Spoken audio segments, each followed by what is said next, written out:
संख्या लड़ने की वजह उनको आंख ही दिखा देती तो भी अंग्रेज भाग जाते। तो हम जितने हैं, क्योंकि युद्ध में योद्धा ही आते हैं, युद्ध में हमेशा योद्धा आते। जो इस महापंचायत में आया, मैं सभी उनकी सहायता पुनः धन्यवाद करता हूं। जितनी संख्या है हम संतुष्ट हैं, क्योंकि धरना एक दिन का नहीं है।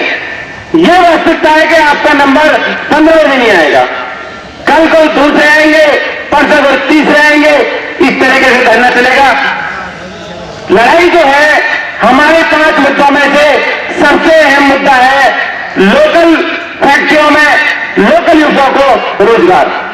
ये हमने ठान ली है, अगर प्रदूषण और दूषित जल लोकल आदमी सहन करेगा तो नौकरी भी फैक्ट्रियों में लोकल आदमी करेगा।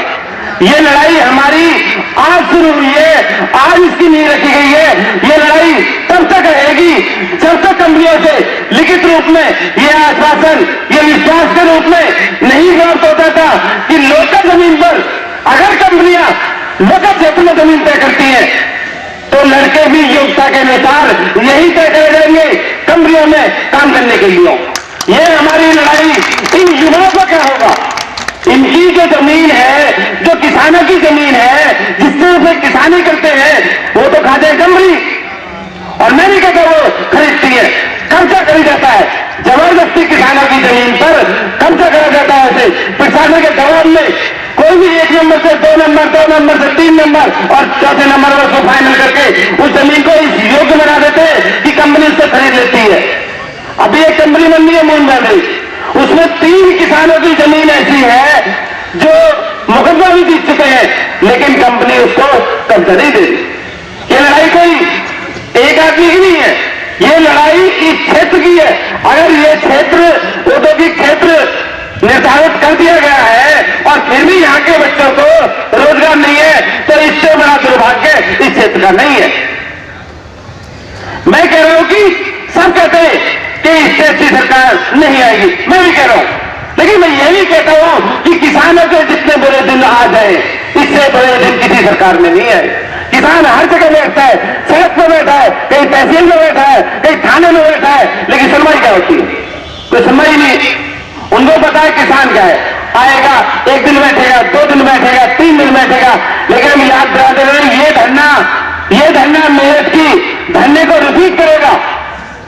मेरठ में धरना 90 दिन चला था, हम नहीं कहते कि 90 दिन चलाएंगे, हमें नहीं मिला कि महीने चलेगा, लेकिन जब तक कंपनियां लोकल फैक्ट्री में जो बंदों को जब तक रोजगार का आश्वासन नहीं दे देंगी, लिखित रूप में नहीं दे देंगी, ये धरना यह चलता रहेगा।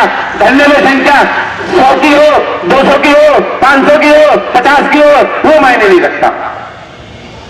ये सरकार वादे करती है, पिछली बार तो वोट लेगी मंदिर के बहाने, अब तो वोट लेगी गाय के बहाने, लेकिन ये एक सरकार बिल्कुल जीरो से बना हो गई। इसमें गायों का इलाज नहीं हुआ, वोट तो लेगी गौ माता के नाम पे, लेकिन किसान 24 घंटे, कम से कम पहले ये देखा किसान 8 घंटे काम करता था खेत पे, 10 घंटे काम करता था, अब तो उसकी 24 घंटे की ड्यूटी है। अगर एक किसान, एक ही घर में एक ही आदमी है, वो नौकरी करेगा, खेत रखाएगा, क्या करेगा वो? क्यों ऐसा ढोसला, कहते हैं ढकोसला क्यों दिखाया जाता है किसान को, क्यों लॉलीपॉप दिया जाता है? अगर गौ रक्षण नहीं था इनके बस की, तो जरूरी था किसानों को इस तरीके से घूमित करना। किसान रात में अगर खेत को रखाएगा तो दिन में ड्यूटी कौन करेगा?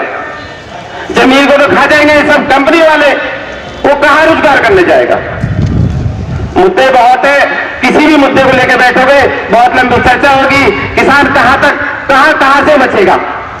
बिजली का मुद्दा उठा लो, अगर बिजली का मुद्दा उठा लो, बिजली का भी अभी उन्होंने बोल दिया था फ्री में, जब ये बिजली फ्री होगी, लेकिन आपको मीटर मतलब जिस तोहफा भी ऐसा मिलता है किसान को जो किसान चाहता ही नहीं है।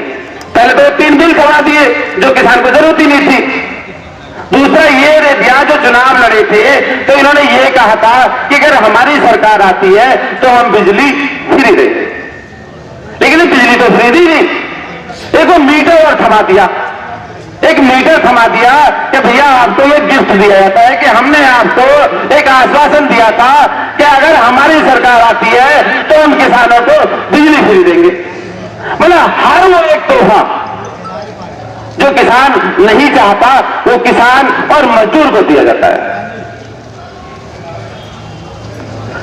हमारी जो लड़ाई मेन जो मोटिव है वो हमारा ये है, अगर हमारी जमीन कंपनियां खरीदती हैं तो कोई ऐसा निर्धारित नियम तय हो कि अगर जिस किसान की जमीन फैक्ट्री में जाएगी उसके बच्चे को उसकी योग्यता के अनुसार नौकरी दी जाएगी।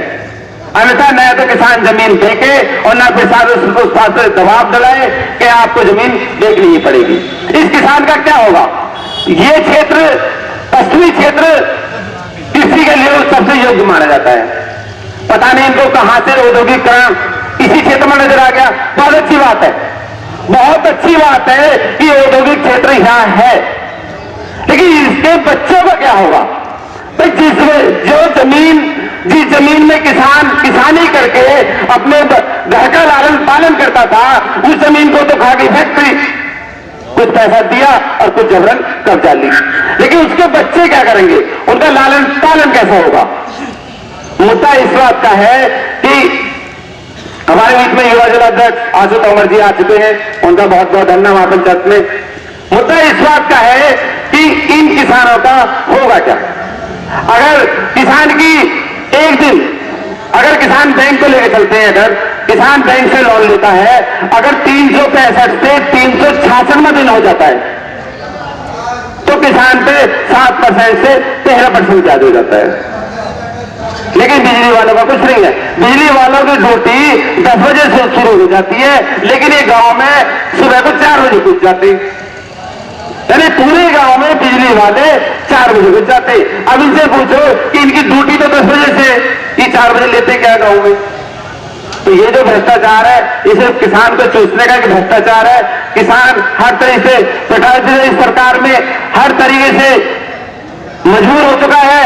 उसके बाद लड़ना तो उसके लिए किसान का मेरा निवेदन है कि सभी संगठन का साथ दे, सभी संगठन की सदस्यता ले, क्योंकि संगठित हो गए तभी कोई सुनने वाला है, और नहीं है कोई सुनने वाला नहीं है। तुम अपने पापा की अपनी जमीन अपने नाम करवाने के लिए भी आपको यहाँ 20 चक्कर काटने पड़ेंगे। मैंने तो पीछे सुना था कि 6-6 महीने हो जाते लेकिन जमीन पे नाम नहीं चढ़ते। बहुत बड़ी विडंबना है इस सारी चीज को लेते हुए, इसलिए किसान मजदूर संगठन के नेतृत्व में यह धरना हुआ है।